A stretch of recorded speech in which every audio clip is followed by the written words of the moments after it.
Kada žmonės išgirdo, ko Ješua moko, jie buvo nustebinti, sužavėti, ištikti, paliesti.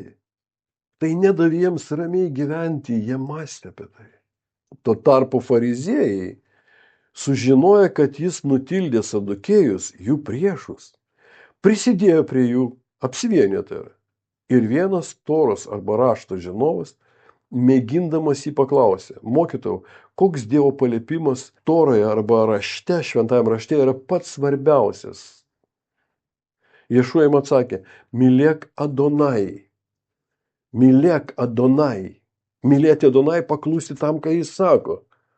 Jeigu mylite ir laikotės mano įsakų, paliepimų, jūs išties mane mylite. Mylėk Adonai visomis savo esybės jėgomis. Dvitaškis. Dvasia. Kaip tu gali mylėti dvasia, jeigu dvasia mirusi? Reiškia, mes turime atgimti iš aukšto, kad galėtumėm dvasia mylėti. Širdis, į organus nukreipia ten, žinai. Siela. Kad mylėti sielą turi apipjaustyta, nes siela mirties fabrikas, egoizmo sostas, kuris pastoji kovoja prieš mumis.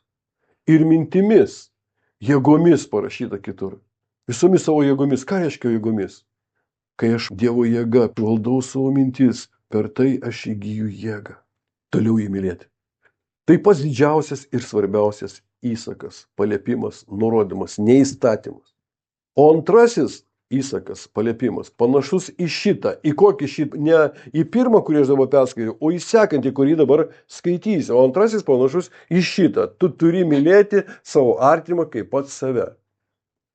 Tu turi mylėti savo artimą kaip save patį. Nemyli prašyti, bet tu turi mylėti.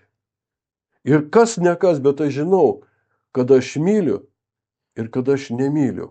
Kokia aš meilę myliu, dėl ko aš myliu ir kodėl aš nemyliu, aš tai žinau. Ir tu žinai, ir kiekvienas žmogus žino.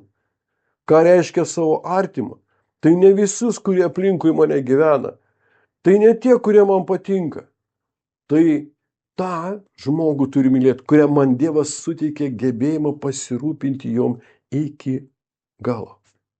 Kaip save patį, jeigu tu savim nesirūpini, jeigu tu nesirūpini savyje atgimimo, brandos procesu, kaip tu pasirūpinsi, tu neturėsi jėgos. Jis pirmą moko mus pamilti mumise tą naują vidinį, amžiną žmogų, kurio vardą jis žino ir mes sužinosim, kurį jis brandina mumise.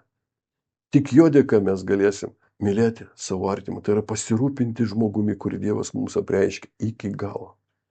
Ir jis nepradeda nuo arabų, jis pradeda nuo artimųjų, kurie gyvena šalia tavęs.